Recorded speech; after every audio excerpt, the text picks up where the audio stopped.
Hello and welcome to the studio. I'm Peter Stojanovic and this is Partnering for a More Sustainable Future.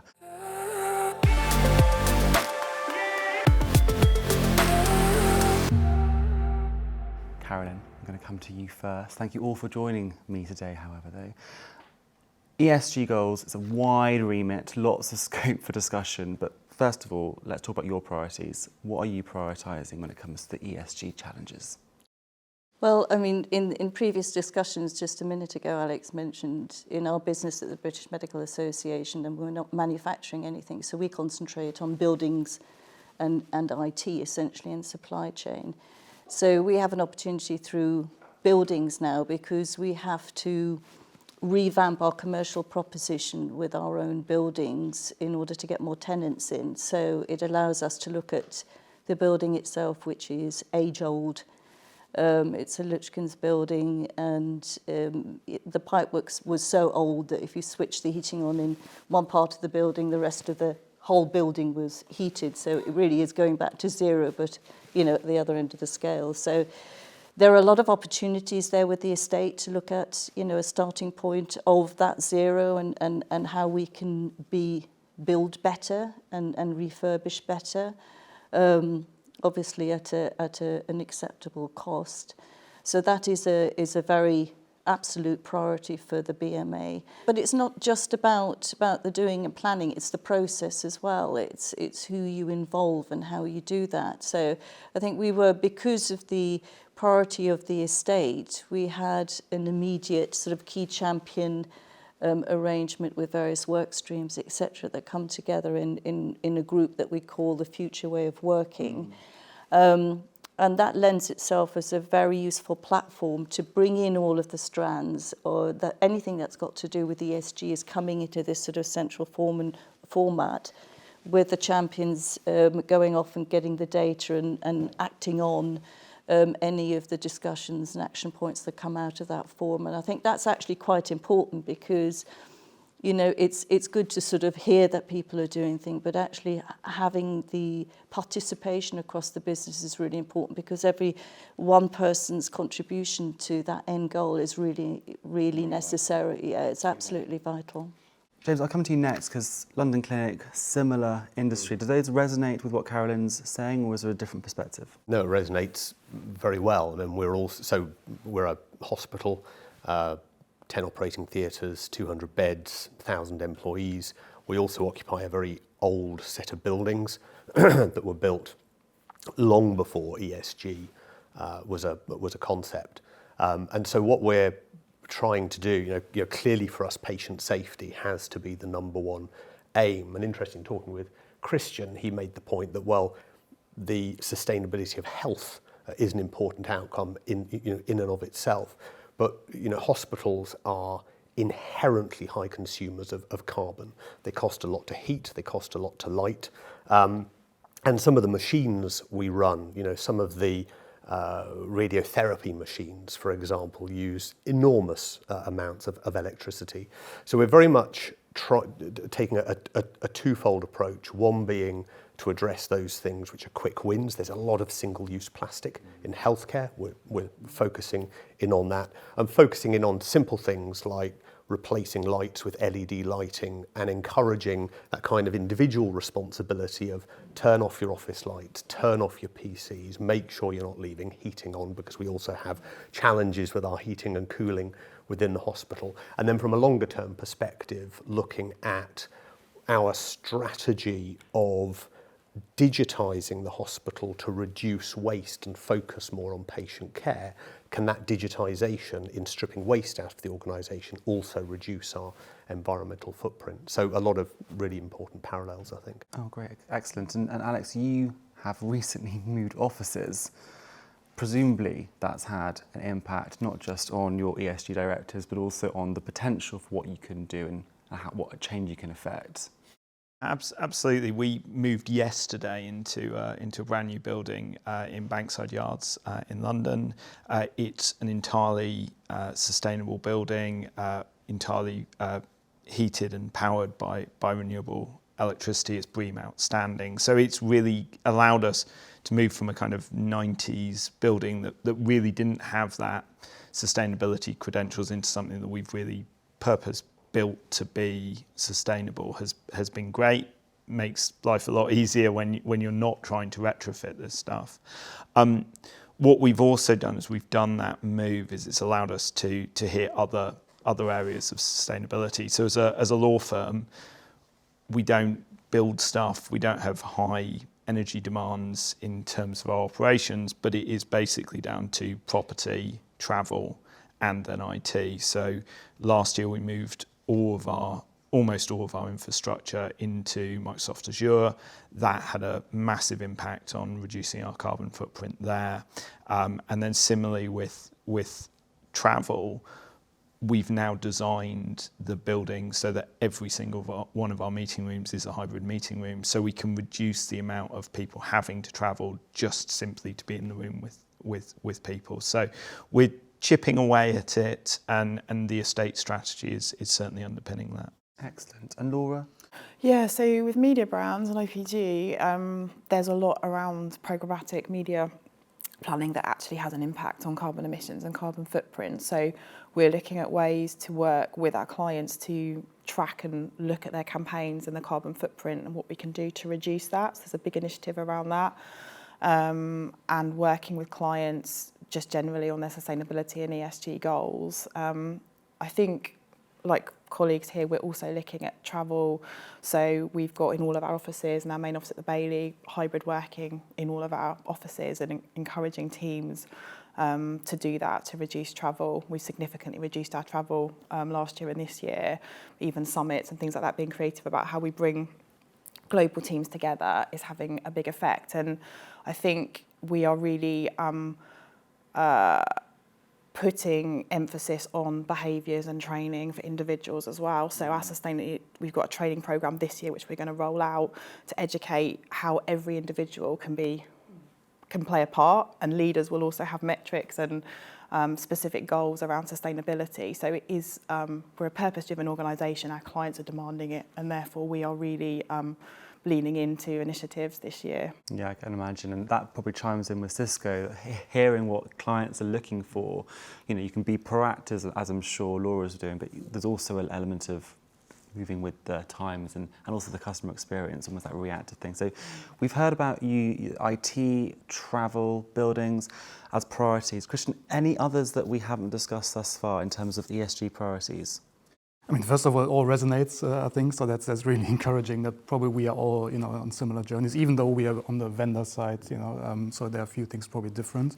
But I think, we look at ESG from a high-level perspective on many different areas, and climate change and greenhouse gases are only one of them, probably one of the most important ones, but there are also others like supply chain, sustainability, working rights in the supply chain, digital diversity, inclusion, diversity in leadership roles and so on. So this all belongs to our ESG agenda.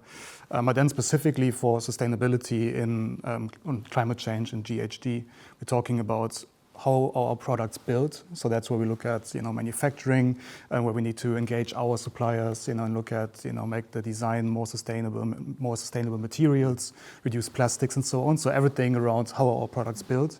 And then on the other side, how are our products used? And that's also the biggest part of our emissions when we look at all the devices that Cisco manufactures, and then how they're used in our customers' environments.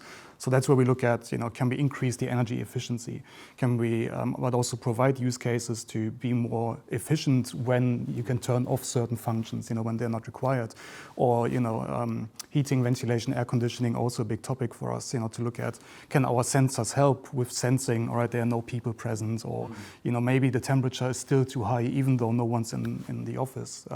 So those are all, things we're looking at. And I think the third one would be sustainability for good, so that we also look at things like crisis response teams, so that when there are crises in the world somewhere, that we deploy our teams to deliver technology to help there as well. I think one of you just touched on that point, going back to the sort of participation of the individual.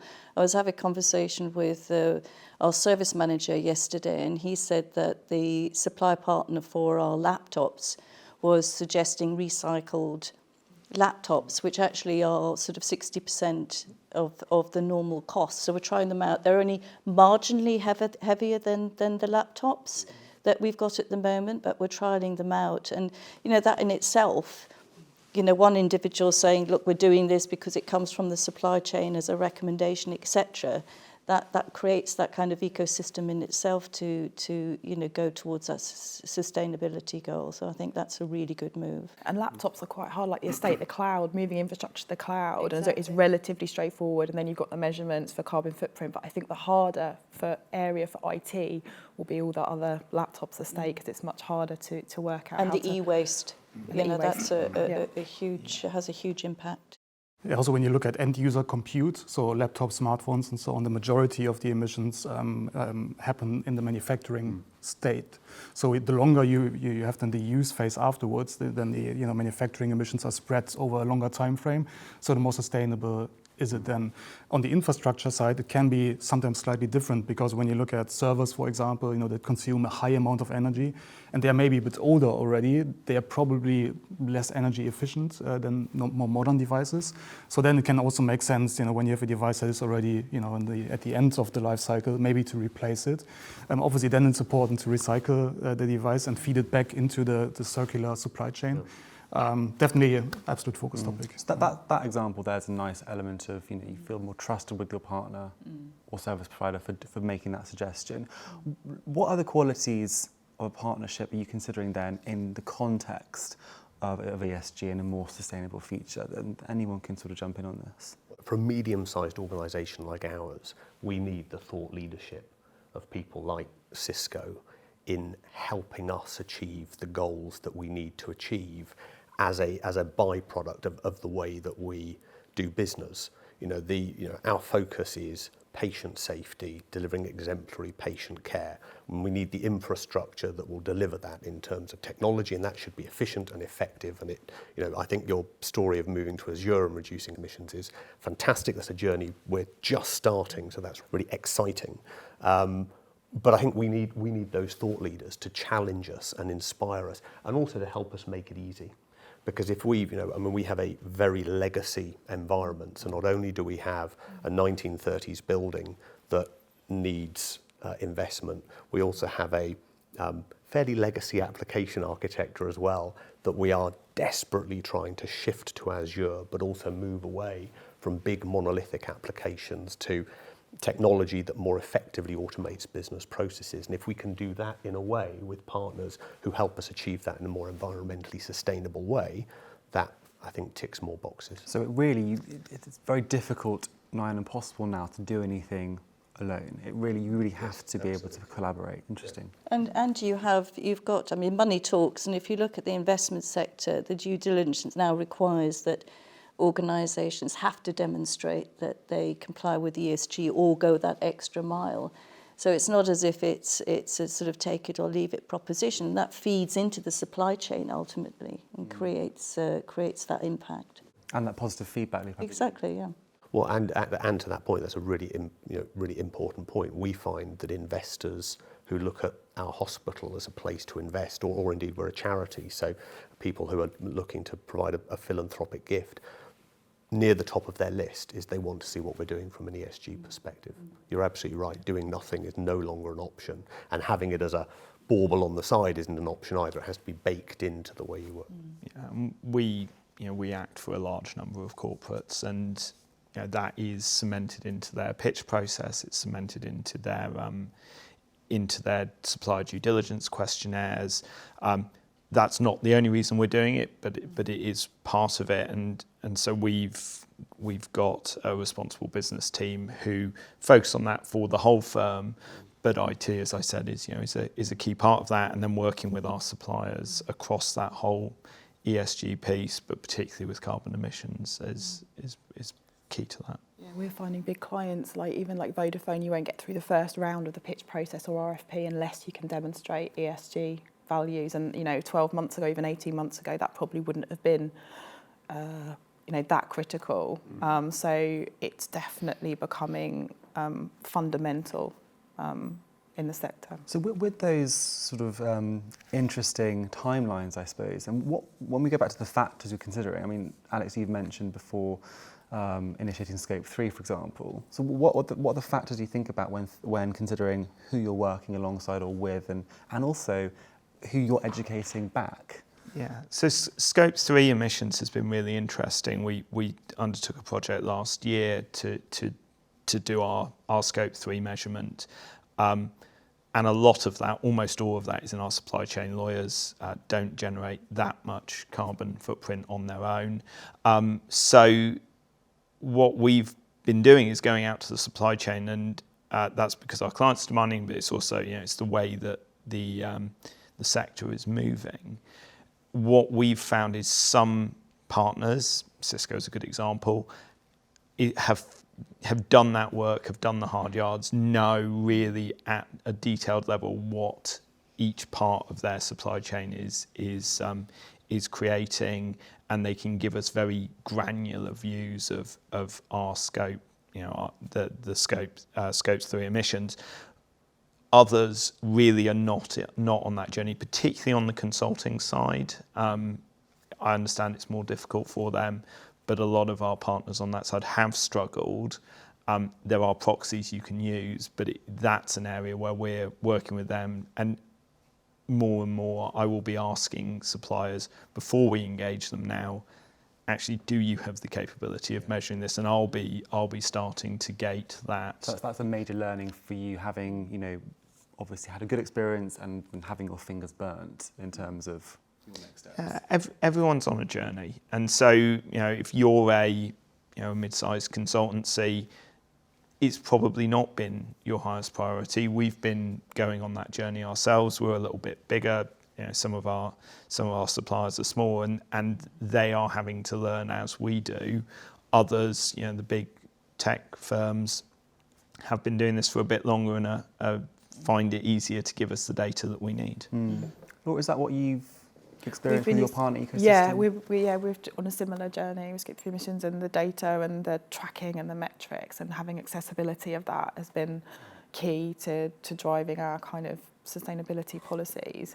And I think that's going to become so critical, partnering. It's very difficult to achieve goals unless you've got the data and you're setting yourself clear targets. So we found that invaluable in terms of our sustainability kind of planning and getting up through the organisation, which is the key. Like we said, so that everybody understands that whether they're in IT technology or working with clients or marketing, that everyone's got a role to play in figuring out kind of how those goals really become cemented into our deliverables. And making education a pillar, as you said, is then key to drive the momentum. Yeah. Has it delivered anything else, sort of any surprising? I'm thinking of particular cheerleaders, for example, who are being more proactive than you would have thought. Yeah, so the training is going to get rolled out in kind of Q3, Q4 this year. So we've, to be honest, we've not kind of delivered that yet. But we are finding we've got a lot of young people where the average age, I think, of our office, the Bailey in London is about 27. So it's and there's a lot of champions and advocates for environmental and climate change, and in a good way they are pushing the organisation in terms of our current partnerships with who we're working with. And also encouraging us to make sure that it's central to what we're delivering. So I think you're right, it creates a momentum of its own that the board and need to respond to. Obviously partnering doesn't have to be external, it can be internal too, can't it? Yeah. Christian, now we've heard about some of the factors involved in suppliers, partners, internal and external. Does anything surprise you? I mean, it's a difficult thing to master, but from your perspective, what other factors do you consider that your clients are asking and you're having to sort of work on and prioritise then? Yeah, I think so I can definitely confirm that the amount of questions we get, for example, when we answer to RFPs is increasing. That's good, and keep going with that. I think that's definitely something every individual can do to kind of accelerate this conversation, is to ask questions, have the conversation, and to your point, it's a journey for everyone. Nobody's perfect. That's where we still in the state we are. But having the conversation is really important. I think also change agents internally. You said that initially. I think that you have a program like that. That was also, I think, very an important factor to our success internally, that we have a group of sustainability ambassadors spread throughout the business and all different business units and functions, because they obviously collaborate together and then go in their individual teams and spread the mindsets of sustainability. And yeah, what I would say is scope 3, I think scope 1 and 2 is probably manageable for most, meanwhile, kind of getting to grips with that. Scope 3 remains a challenge. I think we are, on a good path. I want to get even more precise with our measurements as well. We work with our suppliers, that also our suppliers set goals. So supplier engagement is super important for us. You know, also that they have targets in place, net zero targets. We do audits every year with them, also help them to embed sustainability in their processes. But yeah, I think no real surprise, but I think that's also good. But I think that is a really important point, isn't it? Because part of the discussion, and going back very briefly to what you were saying, Laura, about sort of training and awareness is, you know, there are a lot of networks, aren't there, at the moment that are putting themselves together just in order to knowledge share and just to pass on tips, because they can in turn obviously be passed back to the organisations, and every little bit helps. But one of the conversations that has come up before, which is really what you're touching on, is the kind of offloading, isn't it? It's the offloading. You know, how do you get to the end measurement of yes, you put 2 as 0, but hang on a minute, you know, how safe are we that in the data that Microsoft are feeding back in terms of their measurements, et cetera, et cetera. So you've got to be very careful in that space as well, because where does the buck stop? Ultimately. Well, and I think that's where sort of audit partners come in. So we've used a firm to audit our Scope 3 data. So I'm reasonably confident that it's right. I know a number of our partners do the same thing, and that's part of the way that you build trust. But yes, it's as Christian said, it's a journey, and I think we'll carry on improving that. The other thing Laura mentioned was about was targets in terms of our staff, and actually making sure that everyone understands, you know, they can all do a part. And so we have, as part of our annual objective setting, everybody does have a responsible business objective, and everyone does have a D&I objective. And we find that just asking our staff to think about, well, what can you do to put in your objectives that will improve responsible business in its broadest sense, you know, that's been really helpful. And a lot of, you know, my team have found sustainability focused responsible business objectives this year. In the last sort of closing minutes of the roundtable, because it goes very fast, James, you mentioned thought leadership earlier in the conversation.